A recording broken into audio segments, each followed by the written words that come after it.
오직 여호와는 참 하나님이시요 살아계신 하나님이시요 영원한 왕이시라. 그 진노하심에 땅이 진동하며 그 분노하심을 이방이 능히 당하지 못하느니라. 여호와께서 그의 권능으로 땅을 지으셨고 그의 지혜로 세계를 세우셨고 그의 명철로 하늘을 펴셨으며. 살아계신 하나님, 하나님을 찬양합니다.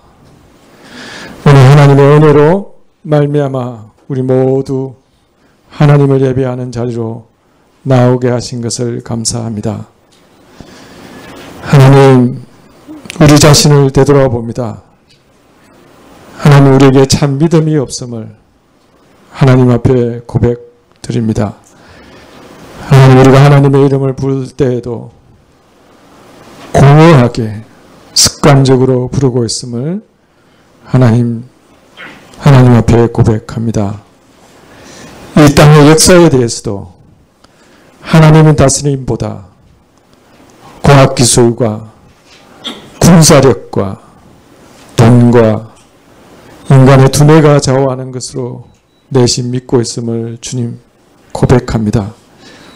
하나님, 우리의 믿음 없음을 참으로 불쌍히 여겨 주옵소서. 하나님, 우리 모두 참으로 살아계신 하나님을 만날 수 있기를 소망합니다. 우리의 삶의 처소에서 현재 펼쳐지고 있는 이 땅의 역사 가운데서 무엇보다도 기록된 말씀을 통해 살아계신 하나님을 만날 수 있기를 진실로 소망합니다. 한순간만이 아닌 우리의 인생 전체에서 매일매일 역사하시는 살아계신 하나님을 만나기를 참으로 소망합니다. 그러나 우리가 이 땅의 것에 매여 살아가지 않도록 살아계신 하나님께만 매여 살아갈 수 있도록 하나님, 우리 가운데 은혜를 베풀어 주옵소서. 하나님의 나라와 민족을 위해 기도합니다. 피투성이 되고 가난하고 압제 가운데 있던 이 민족에게 풍요와 부와 자유를 허락하신 하나님, 그런데 이 민족이 하나님이 주신 복을 자기 스스로 이루었다 생각하고 하나님이 주신 복을 자기의 쾌락과 명예를 위해 사용하고 우상을 섬기는 데 사용하는 큰 죄를 범하였습니다. 하나님의 민족이 하나님의 채찍으로 깨닫고 돌이키기보다 스스로 깨달아 이 죄에서 돌이키게 하여 주시기를 간절히 소망합니다. 하나님, 평강으로 하나님의 의를 이루어 주시기를 간절히 소망합니다. 징벌과 심판이 아닌 평강으로 하나님의 뜻을 이루어 주시기를 간절히 소망합니다. 하나님의 민족이 주변 열강의 힘을 의지하지 아니하고 오직 하나님만을 의지하여 나아가게 하여 주시기를 하나님 은혜를 베풀어 주옵소서. 하나님, 이 땅 가운데 거하는 많은 주의 자녀들을 보시고 이 땅을 멸하지 마시고 구원하여 주시기를 간절히 소원합니다. 하나님의 선한 말씀과 마음을 이 민족 가운데 부어주셔서 이 민족이 다시금 새로워지기를 간절히 소망합니다. 하나님, 주변 열강들의 입에 재갈을 묵이시고 그들의 마음속에 재갈을 묵이시고 하나님 악으로 치닫지 않도록 주님 붙잡아 주시기를 간절히 소망합니다. 하나님, 이번 주에 있는 정교인 수련회를 위하여 기도합니다. 우리에게 기도를 가르쳐 주소서라는 주제로 강의하시는 김영호 목사님을 주의 성령께서 강하게 붙잡아 주시고 우리 모두가 기도를 통해 수련회 전체 시간을 통해 살아계신 하나님을 만나는 귀한 시간이 되게 하여 주시옵소서. 오늘 예배 가운데 말씀을 허락하여 주시고 말씀을 전하는 자와 듣는 자 모두 말씀을 통해 하나님을 만나는 귀한 시간이 되게 하여 주옵소서. 우리의 찬양을 받으시고 하나님이 주신 것의 극히 일부를 하나님께 드리오니 우리의 헌물을 받아주시옵소서. 이 모든 말씀을 살아계신 예수 그리스도의 이름으로 기도합니다. 아멘.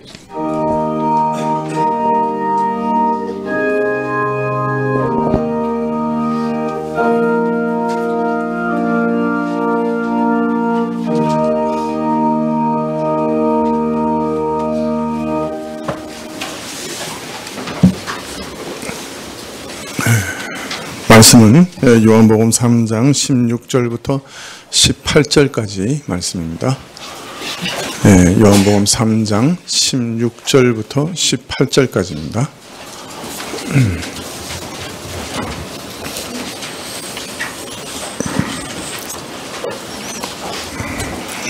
3장 16절부터 18절까지 신약 146쪽인데요. 찾으신 줄 알고 제가 봉독해 드리겠습니다. 하나님이 세상을 이처럼 사랑하사 독생자를 주셨으니 이는 저를 믿는 자마다 멸망치 않고 영생을 얻게 하려 하심이라. 하나님이 그 아들을 세상에 보내신 것은 세상을 심판하려 하심이 아니요 저로 말미암아 세상이 구원을 받게 하려 하심이라. 저를 믿는 자는 심판을 받지 아니하는 것이요 믿지 아니하는 자는 하나님의 독생자의 이름을 믿지 아니하므로 벌써 심판을 받은 것이니라. 아멘.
네, 감사합니다.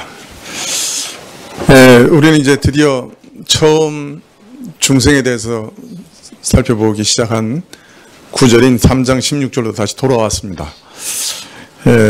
이 거룩하고 아름다운 구절에서 우리 마음을 처음부터 사로잡는 단어는 아마 사랑이라는 말일 겁니다. 그죠? 하나님께서 이 세상을 사랑하셨다. 첫 시간에 이 세상이라는 말은 세상 사람들이다. 세상 사람들을 뜻한다. 그렇게 말씀을 드린 기억이 있는데요. 그러므로 하나님께서 세상 사람들을 사랑하셨다. 그렇게 선언하고 계십니다. 자, 그런데 하나님께서 세상 사람들을 사랑하셨다 하는 말을 가만히 생각해 보면 사실 좀 충격적입니다.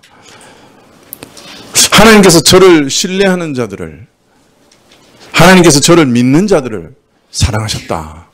이렇게 말하면 뭐 좀 이상한 게 없는 것 같은데, 세상 사람들을 사랑하셨다. 아직 믿지 않을 뿐더러 죄를 고집하고 하나님을 여전히 반역하고 하나님을 원수시하는 그 세상 사람들을 사랑하셨다. 이 말은 뭔가 좀 잘 이해가 안 됩니다. 뭐가 좀 이상한 것 같아요. 어떻게 하나님은 하나님 자신을 원수시하는, 대적하는 자들을 여전히 사랑하실 수가 있단 말인가? 정말 간음하고 도적질하고 거짓말하고 남의 것을 탐내고 다른 사람을 해치는 자들을, 아니 신문지상에 오르내리는 조두순이나 고유종 같은 사람들을 여전히 사랑하신단 말인가?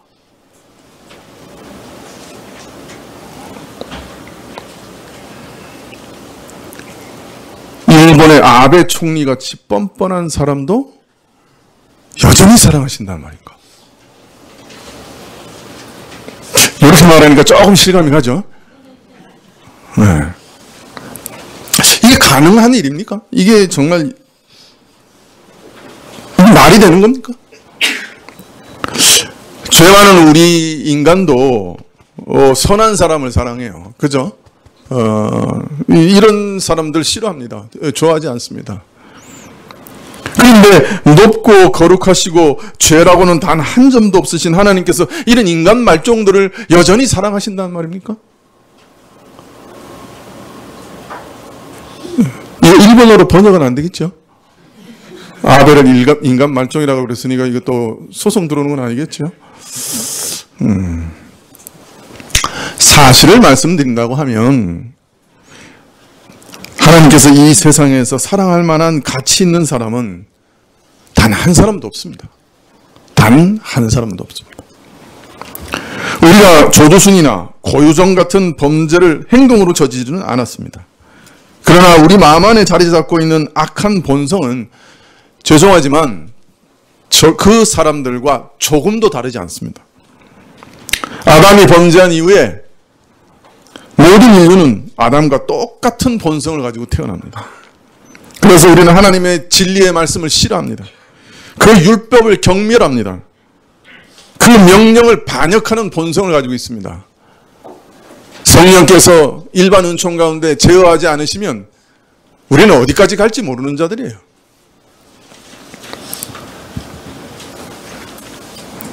따라서 우리 인간 안에는 하나님께서 사랑하실 만한 것이 단 한 구석도 없습니다.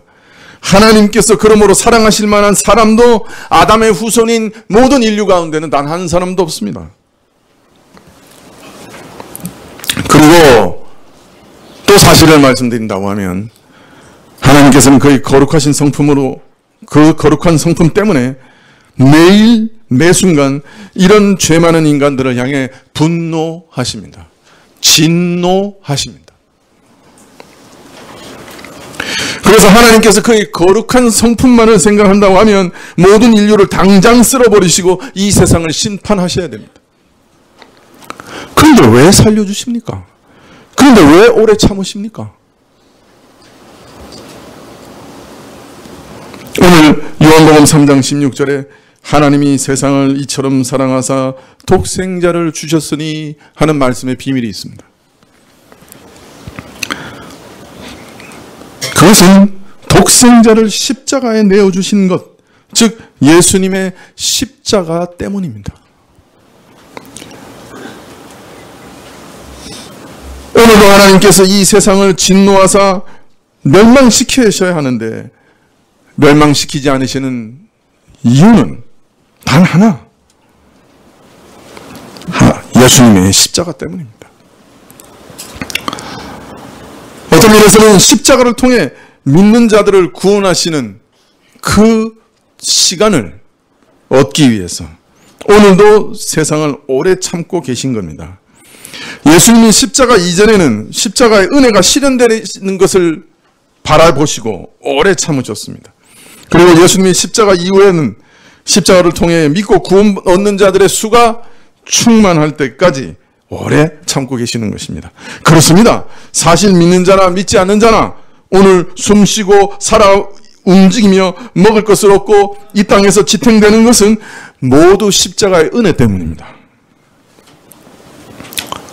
물론 믿는 자는 십자가를 통해 영생을, 너무나 소중한 구원의 은혜를 얻지만 사실 믿지 않는 자도 이 예수님의 십자가 때문에 오늘 살고 있는 겁니다. 인류가 오늘 지탱되고 있는 것, 또 모든 좋은 것을 얻는 것, 이 모든 것이 십자가의 은혜로 인해서입니다. 그것으로 인해서 주어지는 것입니다. 십자가 때문에 주어지는 것입니다. 그래서 하나님의 사랑은 이 십자가에서 가장 뚜렷하게, 가장 명명백백하게 드러날 뿐 아니라 이 십자가가 하나님의 사랑의 총합니다. 이 십자가 없이는 인류는 지탱되지 못합니다.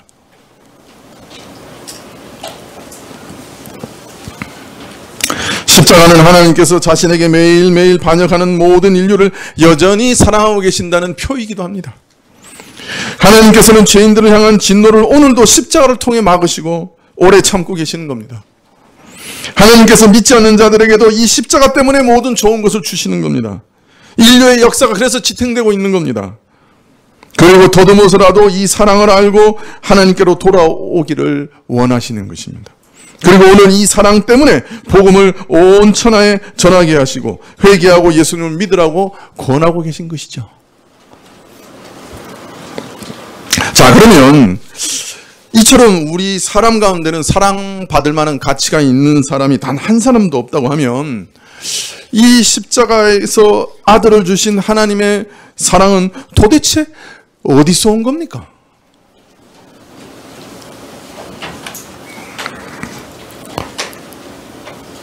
아무 가치도 없는 자들을 여전히 사랑하시는 이 사랑은 도대체 어디서부터 온 겁니까? 이것은 오로지 하나님 자신으로부터 온 것입니다. 하나님이 이런 죄인 사랑하심은 하나님 자신으로부터 나온 것입니다. 하나님께서는 그 본성이 곧 사랑이시기 때문에 사랑하지 않으실 수 없는 겁니다. 하나님은 사랑이십니다. 제가 이미 말씀드린 것처럼 이 세상 모든 사람들 안에는 하나님의 분노를 가져오는 것들만 가득합니다. 그러나 이런 것들도 이 하나님의 사랑을 막을 수가 없습니다. 이 사랑의 흐름은 영원하신 하나님 안에 있는 알 수 없는 근원으로부터 흘러나오는 것이기 때문입니다. 이것은 지상의 어떤 신에도 기인하는 것이 아닙니다. 이 사랑의 흐름은 영원한 보좌 아래에서 흘러나와서 온 땅을 가득 적시고 있습니다. 하나님께서는 사랑이시기 때문에 사랑할 수밖에 없으십니다. 그래서 사악한 죄악들로 멸망하고 있는 이 세상에서도, 이 세상 사람들에게도 여전히 하나님은 사랑을 드러내시고 사랑을 베푸시고 계십니다. 또 자신의 처절한 그 사랑을 온 세상 사람들 앞에 높이 드셔서 모든 사람들이 볼 수 있게 하셨습니다. 그것이 바로 자신의 아들을 죄인들을 위해 십자가 위에 높이 달아 매신 것입니다. 그래서 요한은 요한일서 4장 10절에서 이렇게 얘기합니다. 사랑은 여기 있으니 우리가 하나님을 사랑하는 것이 아니요 오직 하나님이 우리를 사랑하사 우리 죄를 위하여 화목제로 그 아들을 보내셨습니다. 사랑은 여기 있으니.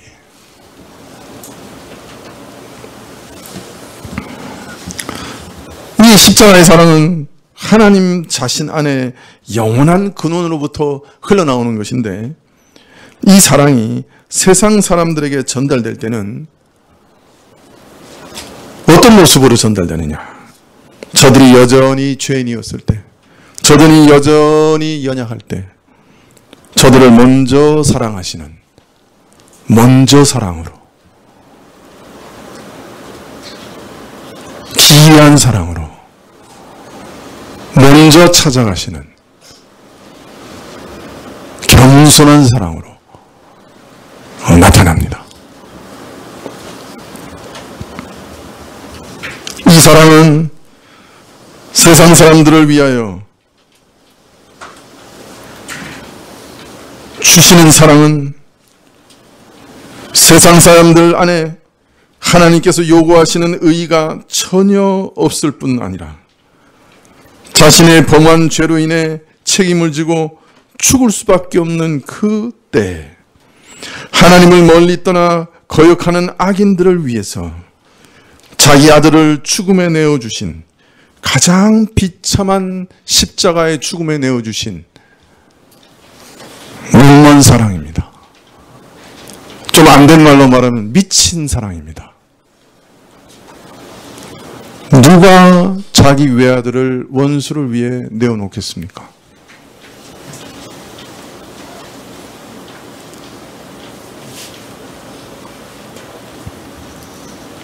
만일 하나님의 사랑이 우리의 의로움이나 선한 것을 보시고 베푸신 사랑이라면 죄인에게는 아무 소용이 없을 겁니다.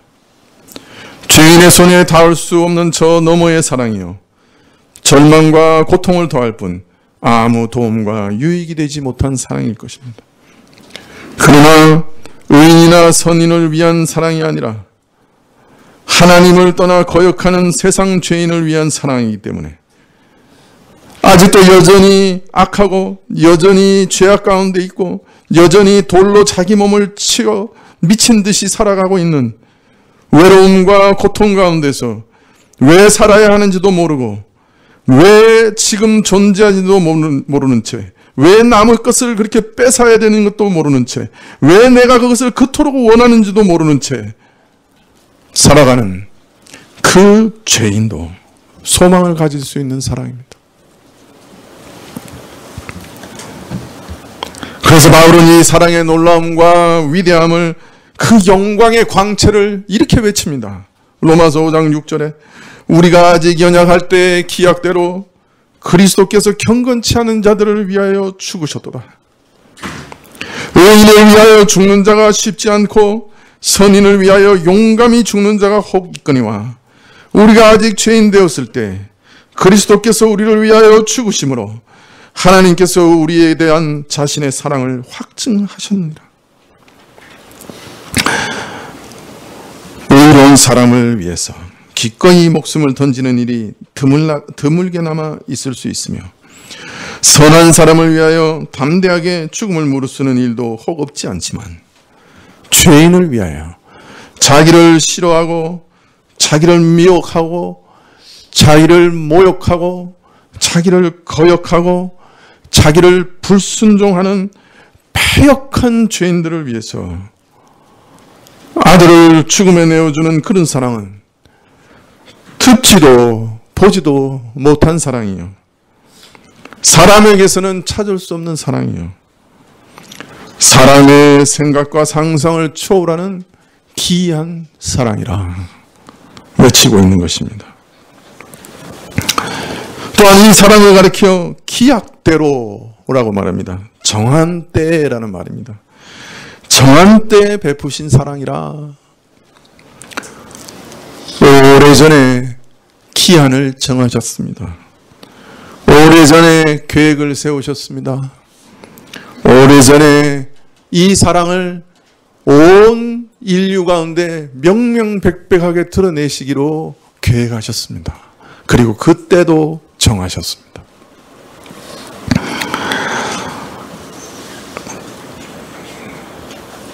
그래서 그때가 되심에 이제 이 사랑을 드러내셨습니다. 하나님의 이 사랑은 인간이 범죄하는 것과 더불어, 아니 창세 전에 미리 정하시고 지금까지 변함없이 그 계획대로 이루어 오셨고, 그래서 그때가 되면 온 세상 천지에 명명백백하게 드러내신 사랑입니다. 어쩌다가 우연히 베푸신 사랑 아닙니다. 사정에 따라서 언제 어떻게 될지 모르는 그런 불안한 사랑 아닙니다. 이처럼 오랫동안 계획하시고 이루어오신 사랑이니 쉬 변치 않을 사랑이요, 철회되거나 변개될 수 없는 사랑이요, 무너뜨릴 수 없는 사랑입니다. 신실한 사랑입니다. 하나님은 이처럼 어떤 조건을 가지고 우리를 사랑하시는 건 아닙니다. 이건 그런데 우리가 잘 안 믿어집니다. 우리의 상태를 보면서 어떤 조건에 도달할 때까지 어떤 수준에 끌어올리신 후에 비로소 사랑하시는 것 아닙니다. 처참한 죄인일 때부터 사랑하셨습니다. 사랑받을 만한 그것이 눈꽃만큼도 없는 그때 우리를 먼저 사랑하신 사랑입니다. 얼마나 사랑하셨습니까? 자기 외아들을 십자가에 내어주신 사랑입니다. 그러므로 내가 구원받은 이후에 혹 실수하고 실패하고 내 안에 있는 악에 져서 범죄한다고 해도 그 사랑은 변치 않습니다. 나의 의로움이나 선함 때문에 베푸신 사랑이 아니기 때문에, 나의 죄와 허물에도 불구하고 베푸신 사랑이기 때문에, 내가 연약한 자인 것을 아시면서도 먼저 사랑하신 사랑이기 때문에, 나의 부족한 모습 때문에 이 사랑이 철회되거나 변개되지 않는 것입니다. 더하여 이 사랑은 아들을 죽이시기까지 한 사랑이기 때문에, 여러분, 아들을 죽이시기까지 한 하나님께서 그 아들의 죽음을 헛되게 하시겠습니까? 그럴 리 없습니다. 하나님께서는 아들의 죽음을 헛되이 하지 않으십니다. 아니, 못하십니다. 우리를 반드시 아들을 닮게 하실 겁니다. 그 과정에서 드러나는 모든 죄와 얼룩으로 인해, 그러나 우리를 향한 사랑을 철회하시지는 않습니다. 아니, 못하십니다. 아들을 죽인 사랑이기 때문에.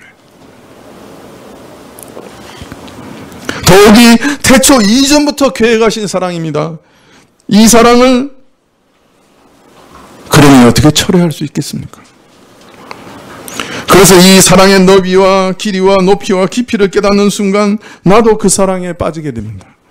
나도 이 아들을 위해 죽을 수 있게 되는 것이에요.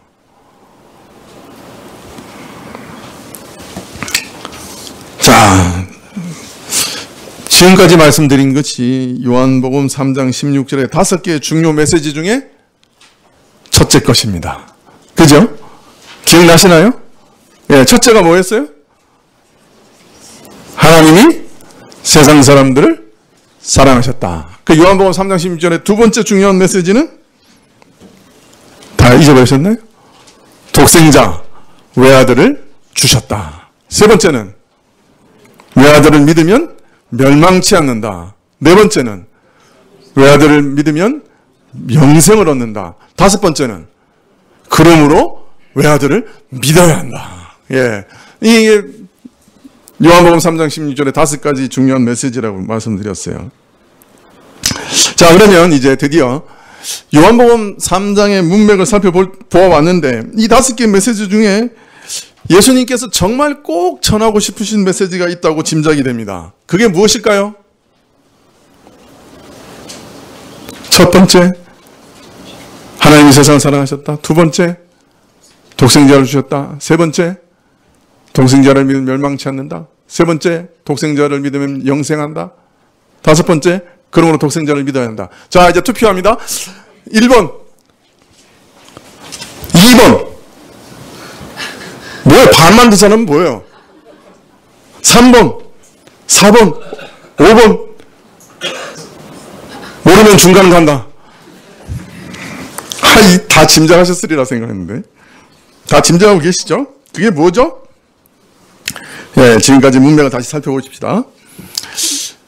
예수님께서 6월절 이후에 예루살렘에 계시면서 여러 날 머무시면서 많은 표적을 일으키셨어요. 그 기적들을 보고 예수님을 믿은 사람들이 많았습니다. 그 중에 한 사람이 니고데모죠. 니고데모가 밤에 찾아왔습니다. 왜 찾아왔어요? 하나님 나라에 대해서 질문하고 싶어서 왔죠. 그런데 예수님께서는 니고데모가 질문하기도 전에 대뜸 전곡을 찌르십니다. 뭐라 그러십니까? 네가 중생하지 않으면 결코 하나님 나라에 들어갈 수 없다. 네가 하나님 나라를 경험하고 하나님 나라에 들어가기를 원한다면 중생은 필수적인 것이다. 아니, 내가 이렇게 다 늙었는데 어머니 뱃속에 다시 들어가서 나올 수 있습니까? 의문을 표하는 니고데모에게 예수님께서 중생에 대해서 자세히 설명하십니다. 중생은 성령께서 일으키시는 일인데 그 역사는 마치 바람과 같다. 즉 바람처럼 보이지 않고 바람처럼 주권적이고 바람처럼 그 하는 일이 신비한 것이다. 그래서 사람은 중생의 사실을 자신이 경험할 수는 없다. 그러나 바람이 임의로 불지만 그 바람 소리는 들을 수 있는 것처럼 중생은 그 결과로 자신의 존재를 드러낸다. 그래서 우리가 중생한 것을 알기 위해서는 내게 중생의 효과, 중생의 결과가 있는지 살펴봐야 한다. 그렇게 말씀하신 후에 그 중생의 결과는 어떤 것인가 하는 것을 첫 번째 말씀하시기를 너희가 땅의 일로 말하여도 믿지 못하였거든 내가 이제 하늘의 일로 말한다고 하면 믿겠느냐. 즉 구약시대의 땅의 모형적인 모든 것으로 복음을 소개해도 깨닫지 못했는데 이제 그 비밀 자체를 하늘의 것을 직접 내가 설명한다고 해도 너희들이 믿겠느냐. 그래서 우리가 여기서 뭘 알았죠? 중생의 첫 번째 효과는 뭐였어요? 신구약 성경을 하나님의 말씀으로 믿고 그 증거를 받아들이는 것이에요. 또 하나님과 우리 자신에 대한 증거를 받아들이는 거예요. 우리 자신이 얼마나 타락한 자들인가 하는 증거를 받아들이는 거예요. 두 번째는 뭐라고 말씀하셨어요? 하늘의 땅의 일을 예표로 비유로 하늘의 일에 대해서 설명했던 것 중에 하나를 딱 드러내시죠. 그죠? 모세가 광야에서 뱀을 든 것처럼 이제 나도 들려야 할 거다. 그래서 못뱀이 들린 것은 땅의 일로 예수님께서 십자가에 달려 죽으셔야 된다고 하는 사실을 하늘의 비밀을 드러냈던 일이다. 그렇게 말씀하세요. 그래서 우리가 중생의 두 번째 효과는 뭐라고요? 예수 그리스도의 십자가를 믿는 것이에요. 예수 그리스도 십자가는 어떤 면에서 중생의 근거예요. 그죠? 그리고 이 중생이라고 하는 것은 항상 예수님의 십자가를 믿는 믿음으로 자신을 드러내는 거예요. 근데 예수님의 십자가를 믿는다고 하는 말은 무슨 의미라고 말씀드렸죠? 그죠? 그 사실을 아는 것을 말하는 것 아니라 그랬죠? 어떤 의미라고 그랬죠? 예수님이 십자가에서 내가 구원에 필요한 모든 일이 완전히 이루어졌다. 다 이루어졌다 하는 것을 믿는 것이에요. 더 이상 내가 어떤 구원을 위해서 내가 행할 필요가 없다. 내가 행하는 어떤 것도 필요 없다. 그리스도의 십자가 안에서 내가 구원에 필요한 모든 것이 다 이루어졌다. 그 사실을 믿는 거라. 예수님의 십자가를 믿는 것은 바로 그걸 믿는 것이다. 자, 그리고 오늘 예수님께서 3장 16절을 말씀하십니다. 그리고 오늘 드디어 중생의 셋째 효과를 말씀하시는 것이에요. 자, 첫째 효과는 신구약 성경이 하나님의 말씀인 것을 깨달아 그 증거를 받아들이는 것이요. 둘째는 신구약 성경이 공의 증거하는 그리스도의 십자가를 깨달아 믿는 것인데, 자, 셋째는 무엇일까요? 자, 다시 세밀하게 문맥을 살펴보십시다. 예수님께서는 요한복음 3장 12절과 13절에서 땅의 일을 말하여도 너희가 믿지 아니하거든 하물며 하늘의 일을 말하면 어떻게 믿겠느냐 하고 말씀하신 다음에 하늘에서 내려온 자 곧 인자 외에는 하늘에 올라간 자가 없다 말씀하십니다. 하늘에서 원래 계셨고 이제 하늘에서부터 오신 이 인자 외에는 그 누구도 하늘에 직접 올라가서 하나님의 어전회의에 참석하셔서 하나님의 일을 직접 보고 듣고 그래서 말할 수 있는 사람이 없다. 그리고 14절에 모세가 광야에서 뱀을 든 것 같이 인자도 들려야 하리니 이는 저를 믿는 자마다 영생을 얻게 하려 하심이라. 계속해서 강조되어 나오는 단어가 하나 있어요. 뭐예요? 인자입니다. 네. 즉 인자를 믿는 자마다 영생을 얻게 하려 하심이라 하고 15절에 말씀해 주셨는데요. 13절에는 인자 외에는 하늘에 올라간 자가 없다. 14절에 인자도 들려야 할 것이다. 15절에 저를, 즉 인자를 믿는 자마다 영생을 얻는다. 그리고 오늘 요한복음 3장 16절 하반전에 이는 저를 믿는 자마다 멸망치 않고 영생을 얻게 하려 하심이라. 이것은 15절 말씀과 똑같은 말씀이죠. 멸망치 않고만 가로에 넣으면 똑같아요. 똑같은 말을 하시는 거예요. 15절에서 저를이라고 할 때는 그 누구예요? 저는 인자입니다. 그런데 16절에서 저를 믿는 자마다 할 때 저는 누구예요? 독생자입니다. 자, 그러면 인자는 곧 누구십니까? 독생자입니다. 이게 뭘 의미하는 겁니까?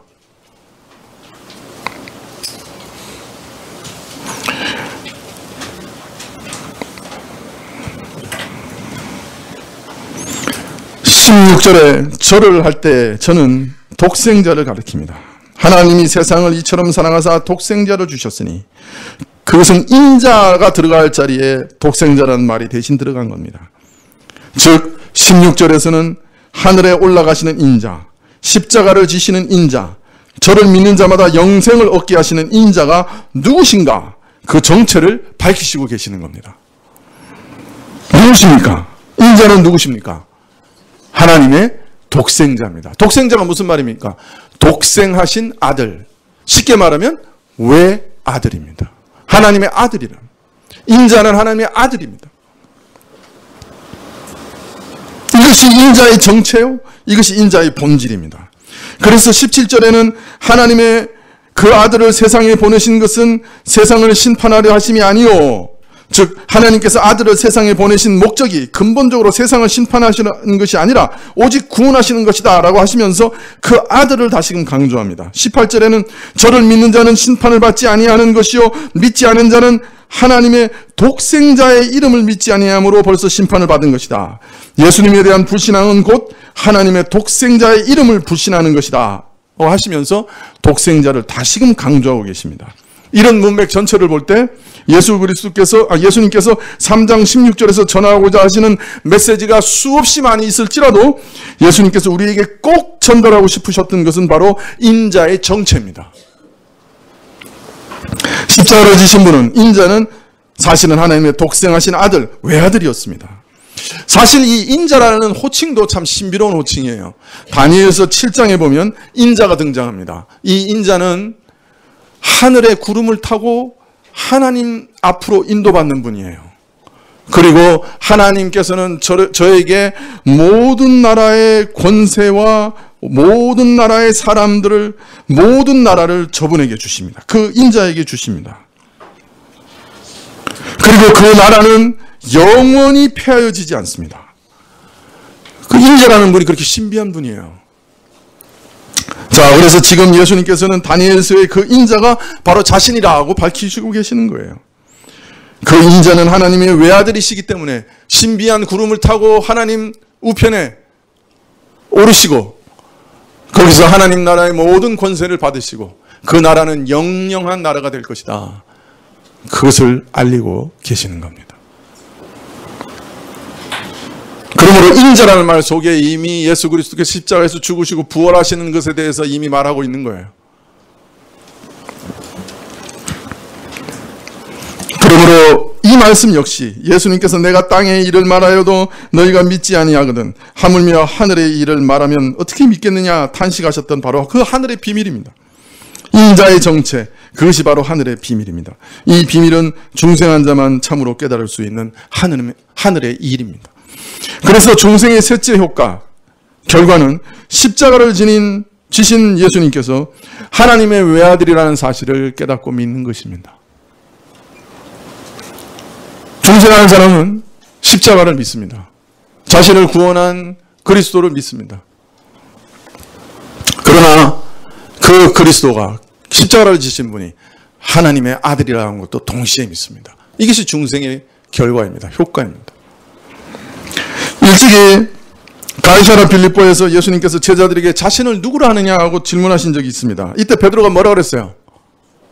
마태복음 16장 16절에 주는 그리스도시요 하나님의 아들이십니다. 살아계신 하나님의 아들이십니다. 이렇게 고백했어요. 그때 예수님께서 이 베드로에 대해서 뭐라고 칭찬하셨어요? 17절에 마태복음 16장 17절에 바요나 시몬아 내가 복이 있도다. 이를 내게 알게 하는 이는 혈육이 아니요 하늘에 계신 내 아버지시라. 즉 예수님께서 구약에서 예언하신 메시아, 모든 죄인을 구원하시는 구원자 그리스도시요 살아계신 하나님의 아들이시다. 이런 깨달음은 어떤 세상 선생도 가르치는 것 아니요 베드로 자신이 깨닫는 것도 아니요 바로 하늘에 계신 내 아버지께서 친히 가르치신 것이다. 오늘 말씀을 보면 이렇게 말씀하신 이유를 알 수 있죠. 그죠? 왜 하나님께서 친히 가르치셨다고 말씀하시는 거예요?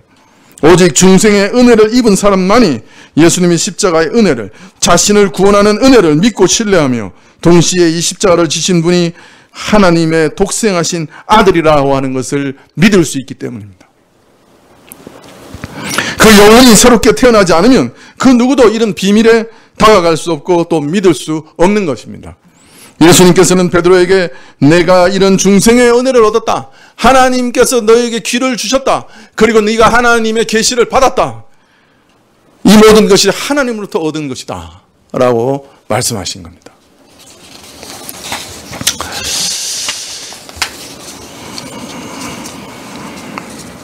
사랑은 여기 있으니 하나님이 세상을 이처럼 사랑하사 하나님께서 죄인을 구하기 위해 죽으셨다. 우리가 많이 듣는 말씀이지만은 사실 유사일에 이런 말 어디서 들어봤습니까? 하나님께서 죄인을 살리기 위해서 사람이 되셨고 우리를 대신해서 죽으셨다. 어디서 이런 말 들어봤습니까? 하나님이 참으로 죄인을 사랑해서 자기 외아들을 죽음에 내어보냈다. 아버지는 단 하나밖에 없는 가장 소중한 아들을 내어주셨고 아들은 아버지의 이런 뜻을 따라 죄인을 위하여 십자가에서 자기 목숨을 내어놓으셨다. 스펄전은 그 설교에서 이런 예화를 드렸습니다. 예전에 너무 가뭄이 들어서 먹을 것이 다 떨어진 한 가정이 있었습니다. 그 가정에 네 아들이 있었는데 다 굶어 죽느냐 아니면 그 중에 한 아들을 노예로 파느냐 하는 결단이 순간에 다가왔습니다. 그래서 부부가 모여서 누구를 팔 거냐 노예로 따져봤습니다. 첫째를 팔려고 하니까 맞인데 어떻게 파나. 둘째를 팔려고 보니까 둘째는 아버지를 제일 많이 닮았는데 어찌 팝니까. 셋째를 팔려고 하니까 셋째는 엄마를 제일 많이 닮았습니다. 그러면 넷째를 팔자. 가장 막내, 가장 가련한 애를 어떻게 팝니까? 그래서 그 식구가 굶어 죽기로 했답니다. 외아들을 주는 게 뭘까요? 눈에 넣어도 아프지 않는 외아들을 준다는 말이 무슨 말일까요?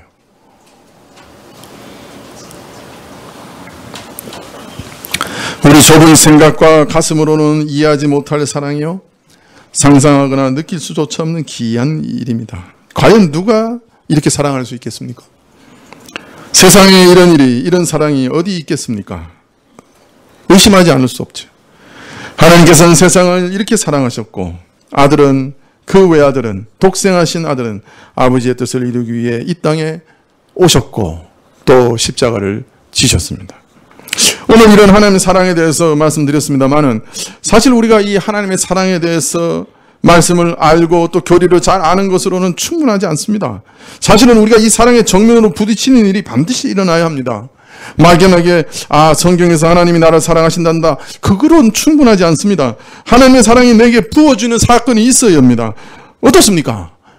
자식들이 언제 철이 납니까? 자식이 언제 철이 납니까?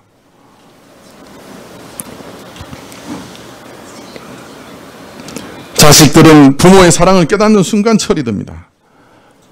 엄마가 왜 위대합니까?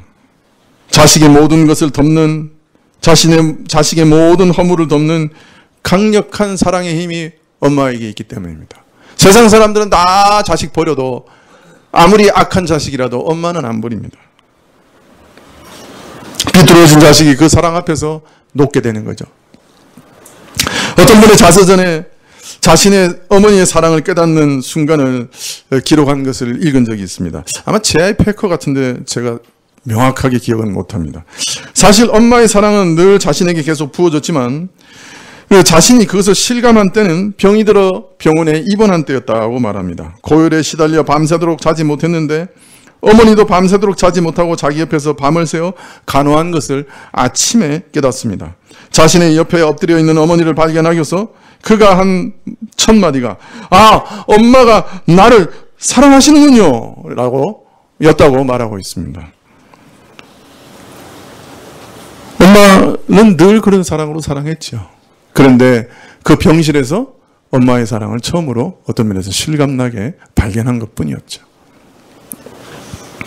하나님의 사랑도 마찬가지입니다. 늘 알고 있는 사랑이지만 이 사랑이 내 마음에 어떤 계기를 통해 이렇게 와 닿아야 됩니다. 이 사랑이 내 마음을 쳐야 돼요. 어떤 말씀이나 어떤 설교나 또는 어떤 사건을 계기로 내 마음이 이렇게 탁 침을 받아야 돼요. 이렇게 깨달아야 되는 거예요. 하나님 정말 나를 사랑하시는구나. 여러분, 이 사랑이 깨달아지면 신앙에도 철이 듭니다. 철이 들어요. 여러분, 혹 더 나은 삶을 위해서 몸부림을 치며 살아가고 계신 건 아닙니까? 더 나은 삶은 그러나 아무리 노력해도 가닿을 수 없는 신기루 같지요. 내 노력을 닿지 않는 거죠. 사실 그렇습니다.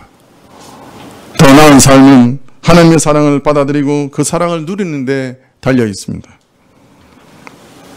두려움, 불안, 우울함, 욕구불만, 원망, 미움, 인정받고자 하는 욕구, 외로움, 끝없는 돈에 대한 탐심과 집착, 잘해보려고 하지만 모든 것이 뒤엉켜버린 것 같은 삶,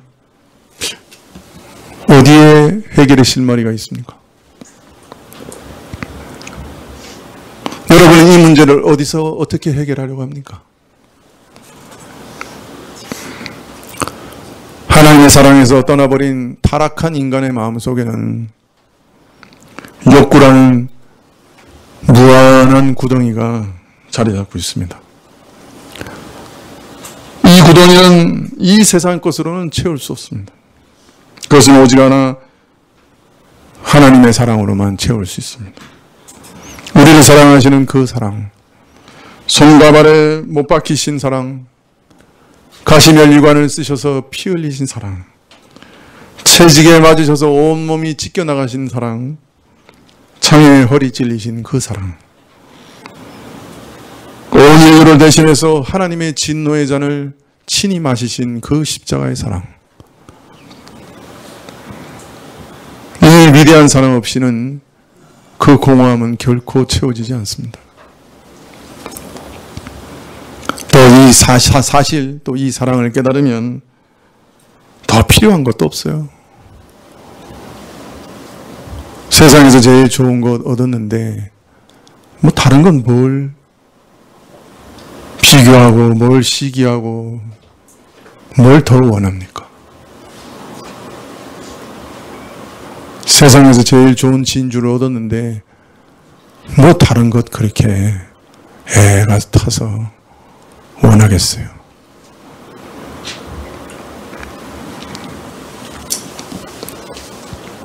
이 사랑이 우리에게 와닿으면 하나님의 자녀로 살아가는 넉넉하고 풍성한 삶이 시작됩니다. 이 사랑에 감염되면 우리 모든 상처가 씻겨나갑니다. 이 사랑이 밀려오면 우리 모든 아픔이 치워집니다. 하나님 앞에서 기쁨과 행복을 누리며 모든 것 안에 자유함을 누립니다. 이것이 복음입니다. 이것이 은혜입니다. 이것이 하나님의 사랑입니다. 그러므로 이 사랑을 뺀 신앙생활은 안고 빠진 찐빵입니다. 여러분, 이 사랑 안에 빠져드는 은혜가 여러분 모두에게 있기를 축원합니다.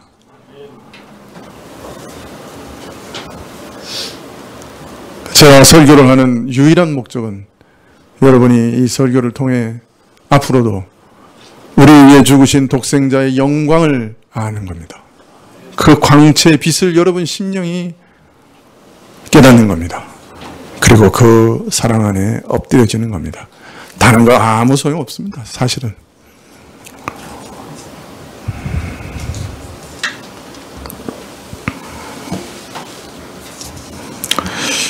네, 다음 시간에는 이 독생자를 믿는다 하는 말이 무엇을 의미하는가 하는 것에 대해서 말씀드리려고 합니다.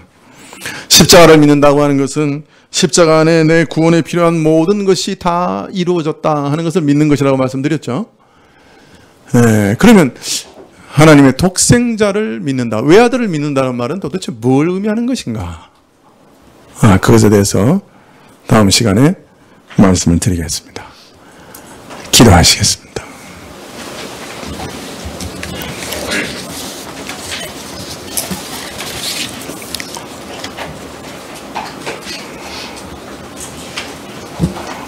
아버지여, 그 무한한 근원, 우리가 알지 못하는 그 하나님의 중심에서 흘러나오는 그 사랑, 온 세상을 차고 흘러넘치는 그 은혜의 사랑, 그 조건 없는 사랑, 그 깨끗하고 투명한 맑고 아름다운 그 사랑이 우리 마음을 적시게 해주시기를 원합니다. 그저 똑똑 떨어지는 물방울이 아니라 쏟아 부어지는 사랑으로 우리에게 부어지기를 구합니다. 성령이시여, 성령이시여, 우리에게 그런 은혜를 허락하여 주옵소서. 목마릅니다. 성령이시여. 갈증납니다. 답답합니다. 고통스럽습니다. 성령께서 오시옵소서. 성령께서 부어주시옵소서. 사랑이 무엇인지 깨닫게 하옵시고, 십자가의 사랑이 무엇인지 참으로 알게 해주시고, 그 십자가의 사랑이 내 마음을, 우리 마음을 치게 하옵소서. 예수님의 이름으로 기도합나이다. 아멘. 네, 416장 찬송하시겠습니다.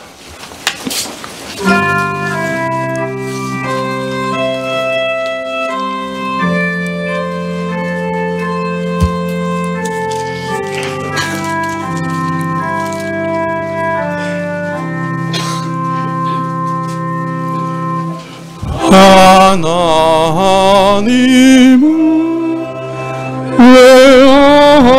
외아들을 주시는 때까지 세상 사랑하니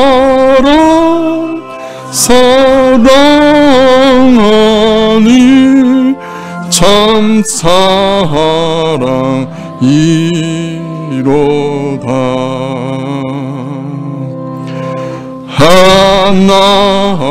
하나님은 사랑이라 죄악에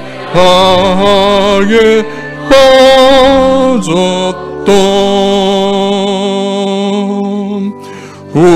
우리같이 사랑하니 참 사랑 아닌가. 하나님을 배반하고 멀리 떠난 우리 원수같이 대적 하나 사랑하여 주네.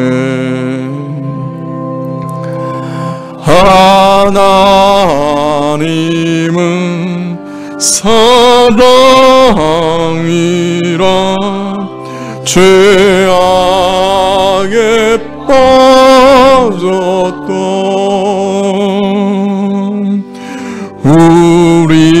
우리까지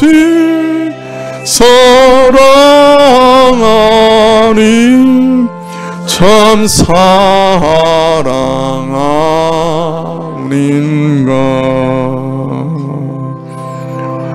세상 죄를 사하시려 우리 죽을 대신 성자 예수 십자가에 고난 받으셨네.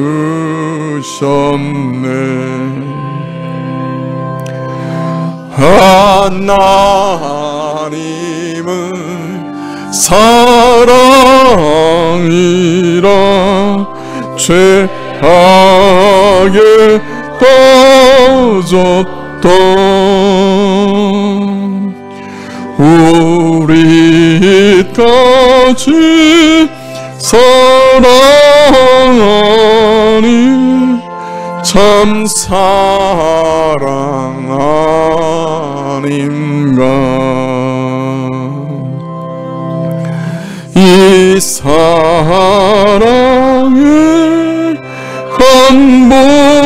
한복하여 곧 주께 나오라.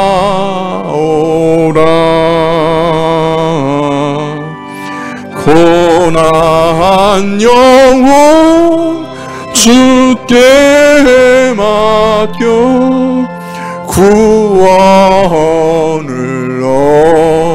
얻으라.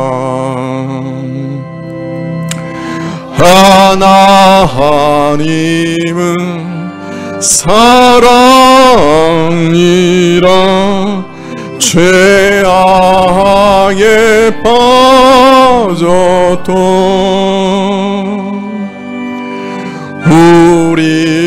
우리까지 사랑하니 참 사랑 아닌가. 네, 기도하시겠습니다. 지금은 우리 주 예수 그리스도의 은혜와 하나님 아버지의 그 크신 사랑과 이 은혜와 사랑을 깨닫게 하시고 누리게 하시는 성령님의 교통하시고 역사하심이 하나님의 사랑을 알아 하나님의 그 모든 온 마음과 온 뜻과 온 힘과 온 정성을 다해 우리에게 쏟아부으시는 그 하나님의 사랑을 알아 나도 하나님을 온 마음과 온 뜻과 온 힘과 온 정성으로 사랑하고자 결단하고 머리 숙인 주의 백성들 위해 지금부터 영원까지 함께 계실지어다. 아멘.